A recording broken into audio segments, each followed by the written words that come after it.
Assalamualaikum warahmatullahi wabarakatuh. Teman-teman sekalian, saudara-saudaraku di seluruh Indonesia ini dari Sabang sampai Merauke. Gua kali ini cukup berbeda ya teman-teman, penampilan gua dari pertama video gua yang kemarin yang gua upload. Karena kali ini gua bakal bahas pusaka warisan dari negara Indonesia kita, khususnya dari Kerajaan Majapahit pada masanya. Teman-teman pasti penasaran, apa sih keris yang ditinggalkan dari salah satu pada zaman era Majapahit? Nah, kali ini bukannya gua sombong ya teman-teman, karena gua berhasil mendapatkan pusaka tersebut dari perjalanan hidup gua yang gua lakuin. Kalian juga pasti penasaran gimana tuh bang cara dapetinnya? Abang gimana cara abang ngalamin apa aja tuh cara dapetinnya? Itu dari beli atau dari gimana? Nah, teman-teman di sini gua akan cerita sedikit perjalanan dulu ya teman-teman. Udah penasaran aja kan pasti. Apa sih bentuknya gimana tuh bang kerisnya? Pasti kalian penasaran, apalagi pecinta keris Indonesia dong pastinya. Salam ya cinta keris Indonesia. Saya nih pemegang salah satu keris asli dari Kerajaan Majapahit. Nggak tipu-tipu. Gue bakal cerita dari pertama perjalanan gue ya. Ini agak ini teman-teman ya, bukannya gue dari pertama langsung gue berani. Ini udah kelanjutannya, mungkin di episode selanjutnya gue akan cerita flashback awal gue jadi pemberani seperti ini teman-teman. Gue saat itu mengalami kesedihan banget yang mendalam dalam diri gue teman-teman. Mendalam, entah itu tentang karena ekonomi itu susah banget teman-teman. Ditambah lagi ya maklum lah ya, gue agak lebay sama orang gue karena cinta juga teman-teman. Gue jadi merasa di diri gue tuh udah putus asa banget, gue udah males ngapa-ngapain teman-teman. Ya mungkin bawaannya kayak gitu ya, mungkin ya udah perjalanannya juga ya teman-teman ya. Pada suatu saat mama gue, karena gue saking sedihnya, gue nggak mau ngapa-ngapain, gue udah ya mohon maaf udah kayak mau berserah diri banget dah sama Allah ya kan. Udah terserah, kok hidup begini banget, gue sedih banget, gimana nyari uang susah, apalagi sekarang udah masa-masa ada virus pandemi. Aduh, itu benar-benar bikin gue sulit kemana-mana teman-teman. Padahal tuh diri gue pengen kesana, tapi ada penutupan di mana-mana. Pokoknya semoga kita doakan pandemi virus ini juga berakhir ya teman-teman, jangan berkelanjutan karena kita semua susah banget teman-teman, apalagi rakyat kecil ya di Indonesia ini. Kalau saya boleh beritahukan sedikit teman-teman ya, kasihan teman-teman kalau warga yang belum mengetahui digital, karena ya mungkin ada pembagian itu tapi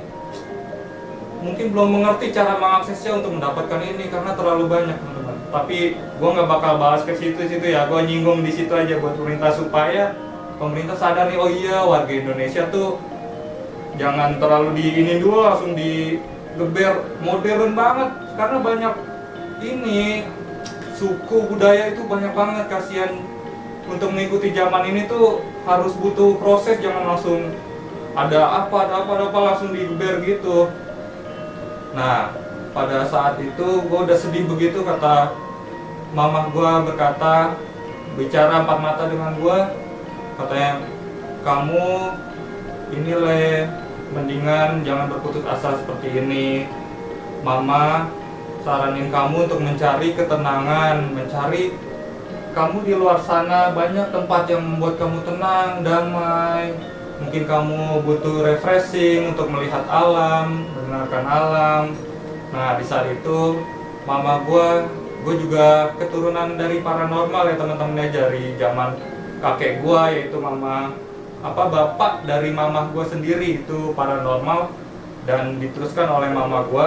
Dan akhirnya mama gue saat itu mengajarkan gue disuruh mensucikan diri, mandi keramas ya teman-teman ya. Mandi keramas, gue menjalani suatu lakon puasa, dan sampai akhirnya ya gue itu berjalan teman-teman. Gue berjalan di Indonesia ini, khususnya di Pulau Jawa teman-teman ya. Karena gue keturunan orang Jawa, jadi gue merasa ini pulau milik gue juga teman-teman ya. Kita juga harus begitu teman-teman, seluruh Indonesia. Ini Indonesia, ini tanah air gue hidup dan mati di sini teman-teman. Kita harus cinta teman-teman sama Indonesia, karena Indonesia tuh benar-benar beragam budaya. Jangan karena hal ini pada kecot gitu teman-teman. Kecot gimana sih? Maksudnya agak kadang-kadang ada pihak ini. Kita harus lebih mengenal lagi mental ideologi kita teman-teman ya. Kita tahu kan ada Bhinneka Tunggal Ika, Pancasila itu harus benar-benar ditanamkan lagi teman-teman, karena mungkin ya masyarakat atau teman-teman gue sekalian yang modern itu udah kayaknya nggak terlalu berperan banget di hati dia ideologi tentang Bhinneka Tunggal Ika itu, maaf ya teman-teman, itu udah nggak terlalu tertanam di hati ya teman-teman. Nah, setelah gue selesai melakukan tirakat, gue memutuskan diri. Gue bingung teman-teman, gue harus kemana. Gue memutuskan diri ke salah satu hutan teman-teman ya. Di situ pikiran gue sebelum berangkat, gue takut juga teman-teman, karena di hutan itu gue udah berpikir kan itu bisa mati teman-teman, karena banyak hewan buas. Gue juga nggak tahu, tapi gue pengen banget tenang ya kan. Gue udah gimana gitu, perasaan gue hancur banget teman-teman saat itu teman-teman. Udah gue pasrah banget ya pokoknya. Gue, ya Allah ubahlah hidup aku nih, aku udah gimana pokoknya, aku mohon, aku berserah diri kepadamu ya Allah, aku kayak gitu kan. Nah, gue udah sampai di hutan itu teman-teman. Gue beranikan diri, gue cuma bisa bilang sama Allah ya Allah, hidup dan matiku kuserahkan kepadamu ya Allah ya kan. Akhirnya gue telusuri hutan itu. Gue nyari tempat yang sepi teman-teman, karena kan ada aja tuh orang tuh di pedesaan ininya, sebelum hutan tuh kan ada tuh desa-desa gini. Ditanya lah sama dia, mau kemana le? Kan kata dia, oh aku mau nyari ilmu mbah. Kayak gitu aja kan ya, mau nyari ketenangan hati mbah gitu, mau nyari tempat yang sepi, mau numpang tanya mbah ya di mana suatu tempat yang belum pernah atau jarang diinjek oleh orang ya teman-teman ya. Itu maksudnya terpelosok banget. Gue menanyakan tempat itu. Nah, kata si mbah itu, salah satu penduduk di desa itu, oh di sana le, langsung kata dia, ya Allah hati-hati ya le, ya Allah gini, iya mbah, buat berubah hidup mbah, hidup udah susah gini-gini aja, saya sedih banget mbah. Ya mbah, makasih mbah ya, mohon izin mbah ya di sana ya, katanya. Iya, kata dia, hati-hati le. Ya udah, gue lanjutin perjalanan. Itu masih ketemu tuh teman-teman, ada aja orang yang mencari kayu bakar, entah dia mencari tumbuh-tumbuhan. Gue masih terus aja cari sampai tempat yang benar-benar gue kira itu sepi teman-teman. Sepi, gue coba ke sana. Akhirnya gue mendapatkan tempat spot yang lumayan enak teman-teman ya. Gue melihat, wah ini tempat kayaknya gue harus ada di sini aja nih. Nah, gue coba tuh, gue duduk teman-teman. Gue bermeditasi di situ ya teman-teman ya. Gue meditasi, gue merenungi semuanya teman-teman. Itu, aduh, gue sedih banget teman-teman kalau gue ingat hal itu. Tapi itu udah berlalu, ya nggak apa-apa teman-teman. Alhamdulillah ternyata gue masih diberi kesempatan hidup sampai saat ini sama Allah ya. Nah, di situ gue duduk, gue merenungi semuanya. Dengan waktu berjalan, gue mendengarkan suara-suara alam ya kan. Sampai akhirnya waktu menjalan dengan matahari terbenam. Malam pun tiba teman-teman. Saat malam tiba, gue masih ada perasaan gimana ya, namanya gue manusia dan gue orang, gue ada perasaan merinding-merinding gitu ya. Gue takut ada apa lah gitu, apalagi hewan, tahu-tahu ada ular kan banyak tuh teman-teman ya, ada aja yang namanya nasib, entah ada harimau apa, tahu-tahu ular. Terus nggak bawa apa-apa lagi buat temen-temen ya kan, seperti senjata tajam. Jadi untuk perlindungan diri gue, ya gue pasrah aja lah. Saat itu gue merenungin aja. Nah, di hari itu saat malam tiba, di hari pertama itu banyak teman-teman, gue akuin banyak gangguan makhluk halus. Apalagi kalau kalian melakukan hal seperti gue itu di tempat yang benar-benar sepi teman-teman. jadi bukan tempat yang ramai. Wah, itu kalau kalian, gue juga pengalaman banget itu teman-teman ya. Gue ngerasain banyak banget gangguan teman-teman. Gue kaget pas malam ada suatu ranting, gue kayak dok, wow siapa teman-teman yang gak kaget. Gue lagi bener-bener gini, tapi gue nggak berani melek teman-teman. Gue pejamin mata, gue nggak berani. Gue hanya mendengar suara-suara itu, terserah dah mau gimana, mau ada yang ketawa, mau ada yang nangis, ada yang gerasak gerusuk seolah dia mendekat teman-teman. Wah, itu mental gue diuji banget teman-teman. Sampai akhirnya bukan itu, gue tetap kuat saat itu teman-teman. Gue kuatin hati gue, kuat banget pokoknya. Gue udah mungkin dibilang nangis kayak ketakutan. Gue ketakutan gimana ya teman-teman ya, kayak ekspresi udah parah banget. Pokoknya itu berlalu, malam itu berlalu. Akhirnya gue kuat, alhamdulillah. Dengan mata gue terpejam terus kan, gue takut aja gitu melihat wujud yang aneh. Nggak tahu dah, gue nggak tahu itu suara apapun, pokoknya nggak tahu. Gue tetap positif aja kalau Allah menjaga gue, pokoknya melindungi gue ya. Nah di situ pada hari kedua pas pagi gue udah mutusin, wah begini ya, gue digangguin doang ya kan. Ganggu gue, banyak gangguan, banyak setan ya kan. Nah di situ gue dengar, gue nggak dapet apa-apa di sini ketenangan gue. Cuman gue dilatih tuh ketenangan gue di situ. Mungkin mental gue dilatih juga nih seberapa ini sih dengan gangguan banyak guys teman-teman. Entah itu dari pohon-pohonan, pokoknya banyak yang membuat telinga lu bener-bener hati lu dibuat gimana, ketar-ketir teman-teman, deg sampai keringet dingin teman-teman. Bukan main. Nah setelah itu gue memutuskan diri dengan mohon izin udah di situ, gue menuju tempat lain teman-teman. Gue di pas perjalanan gue melihat bekas kandang kuda teman-teman ya. Bekas kandang kuda itu udah nggak kepake, mungkin udah lama banget teman-teman ya. Cuman kayak gimana ya teman-teman ya, pokoknya udah lama, gue nggak tahu. Yang penting tempat itu sepi. Gue coba bermeditasi di situ teman-teman. Siapa tahu kan namanya gue menginginkan apa ya, keinginan gue itu agar bisa tercapai teman-teman. Gue bermeditasi di situ teman-teman. Nah gue alami hal aneh juga. Nah ternyata di sini gue berbagi pengalaman, percaya nggak percaya itu terserah kalian teman-teman.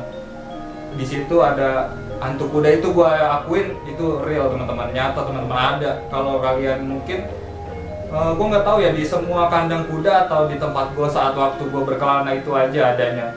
Tapi dia sering bersuara kuda, pokoknya dia berwujudnya juga seperti kuda tapi itu gaib teman-teman.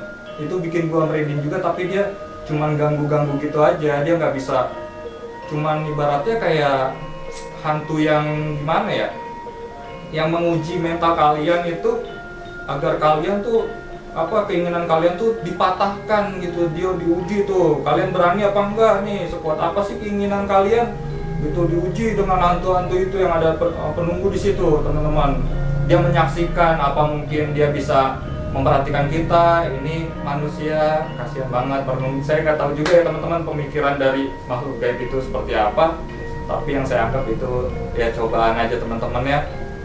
Nah setelah hari itu saya kuat juga karena ya biasa teman-teman, saya selalu memejamkan mata teman-teman. Kalau ada suara-suara aneh, suara kuda tahu kan, padahal itu tempatnya udah sepi teman-teman. Itu saya langsung wah apaan ya, ada suara dia seperti mendekat, lari kayak kenceng kayak orang mau diseruduk. Wah saya kan lumayan gimana, tapi itu hanya suara. Saya percaya kan karena saya datang di awal, wah nggak ada kudanya, jadi itu saya simpulkan itu gaib teman-teman, gaib banget pokoknya. Nah setelah situ saya juga masih nggak dapat apa-apa tuh teman-teman. Hari itu aja ya saya nggak coba seterusnya. Nah saya putuskan, saya udah bingung teman-teman, nih gimana hidup ini. Saya butuh ekonomi untuk ini kehidupan selanjutnya, ini udah susah banget untuk mengobati rasa luka di hati saya juga tentang hal lainnya. Nah saya memutuskan, saya memilih tempat bermeditasi di daerah salah satu pantai yang ada di Pulau Jawa ini teman-teman. Nah ini teman-teman ya, saya tuh pulang dulu teman-teman, nggak langsung ini, karena saya pas waktu pergi sebelumnya saya membawa bekal biskuit dan aqua air minum teman-teman ya. Saya membawa bekal juga teman-teman, karena itu kan pengalaman saya pertama berkelana teman-teman. Saya takut juga, entah saya di hutan kesasar gimana bertahan hidup, saya kan takut juga teman-teman gitu. Namanya pikiran naluri manusia kita ya, nggak cuman kayak kebatinan gaib gitu juga. Ntar tahu-tahu ada, berharap ada orang yang ngasih, nggak terlalu gitu siluman ngasih berwujud manusia ngasih gitu. Saya juga tetap menyelengi itu dengan real ya, kehidupan real dari pemikiran manusia kita juga. Nah, saat saya pulang itu saya izin pamit sama sama mama saya, dan saya bercerita juga tuh sama mama saya apa yang saya alami. Ya, saya memutuskan diri untuk pergi ke salah satu pantai yang ada di Pulau Jawa ini teman-teman. Ya, saya mencoba bermeditasi di sana. Saya mencari sebuah batu teman-teman, batu yang paling besar yang saya lihat untuk saya bermeditasi di situ. Dan juga sepi ya teman-teman ya, ini nggak ada orang sama sekali. Nah, saya di situ 1 hari 2 hari. Nah, itu sama mengalami kejadian yang aneh-aneh juga teman-teman ya. Mungkin kalau kita emang sendiri di tempat sepi itu mengalami kejadian aneh, itu pasti hal yang wajar ya teman-teman. Yang penting kuatkan iman kalian, di hati kalian tuh harus kuat teman-teman, bisa mengontrol diri.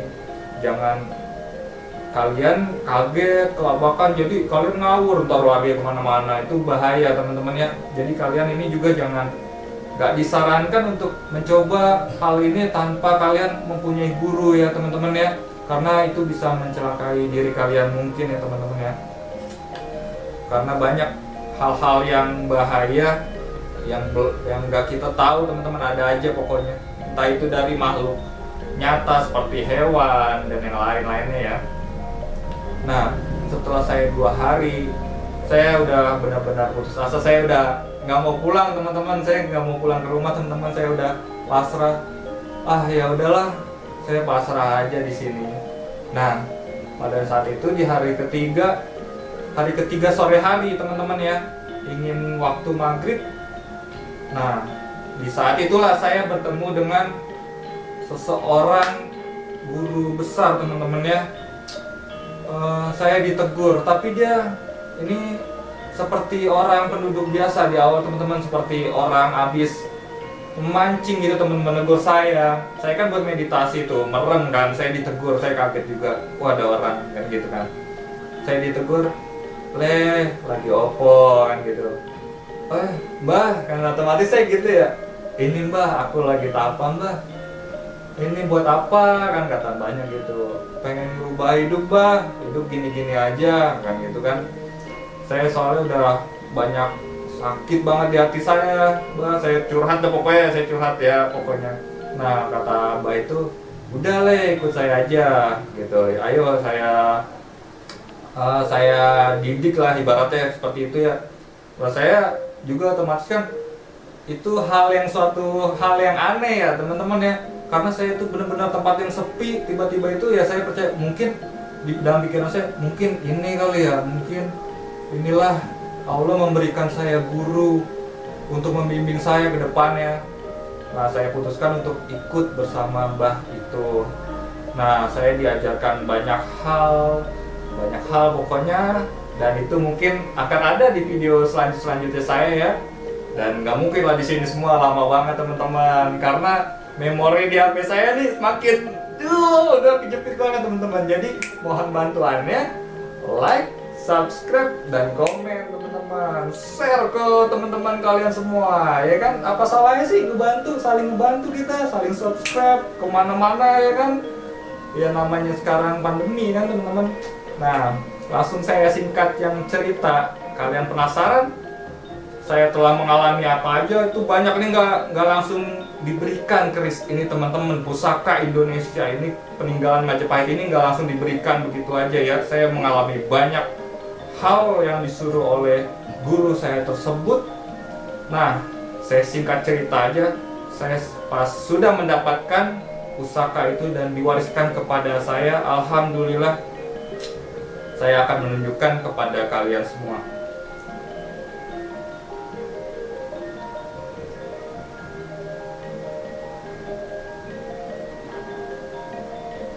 Ya teman-teman, saya alhamdulillah diwariskan sebuah keris dari peninggalan Majapahit pada eranya dan masih bertahan sampai saat ini. Ini pusaka dari negara kita tercinta, tanah air Indonesia teman-teman. Ini wajib kita jaga. Bagi kalian yang generasi muda itu juga wajib banget ngejaga teman-teman, karena ini harta pusaka dari Ibu Pertiwi kita teman-teman. Karena kita adalah putra putri Pertiwi Indonesia, karena kita akan hidup dan mati di tanah air kita sendirinya teman-teman. Jadi kita harus menghargai dan merawat apapun itu pusaka yang menjadi pernah sejarah di Indonesia teman-teman. Jangan sampai punah ya teman-teman ya di era modern ini. Jangan menganggap hal ini wah apaan sih itu mah hal jadul gitu teman-teman, nggak penting, biarin aja kemakan waktu. Kalian nggak ngerasain juga waktu era-era dulu kan. Jadi jangan seperti itu ya teman, jangan dihilangkan begitu aja lah.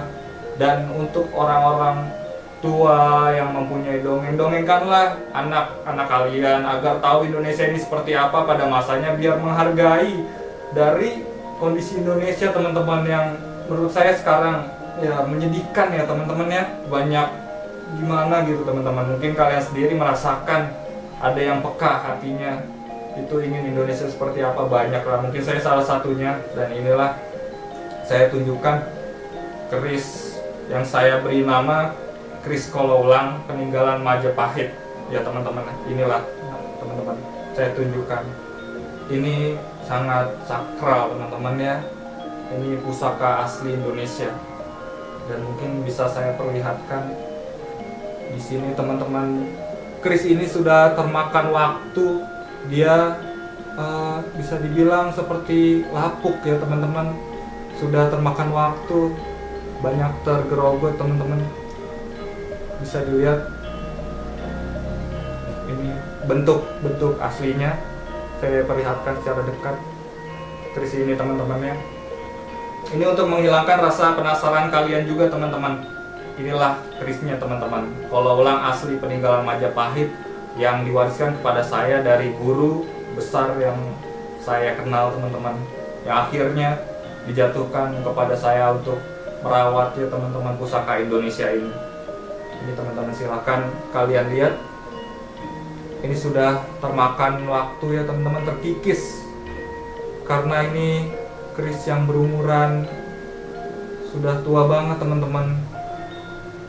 Ini benar-benar harta pusaka Indonesia yang harus saya jaga, dan teman-teman juga yang lain yang mempunyai atau pecinta keris atau semacamnya, agar dijaga barang pusaka kalian karena itu peninggalan dari leluhur kita. Kita harus menghormati dan menyayangi juga, menjaganya jangan sampai punah ya teman-teman. Cukup ini ya teman-teman ya, sudah ya saya lihatkan lagi. Inilah sosok keris Kolowlang yang asli dari peninggalan Majapahit ya teman-teman. Nah, saya simpen teman-teman ya, ini cukup.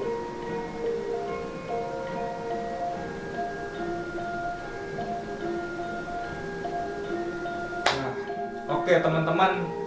Nah, semoga ya ini menghilangkan rasa penasaran kalian. Apa sih yang saya dapat ya kan dari pengalaman-pengalaman saya. Kali ini saya membocorkan saya memiliki pusaka sebuah keris tersebut, dan ada lagi teman-teman yang saya pegang tapi nggak saya bahas di video kali ini ya teman-teman. Semoga kalian semua puas menonton video saya dan menghilangkan rasa penasaran kalian.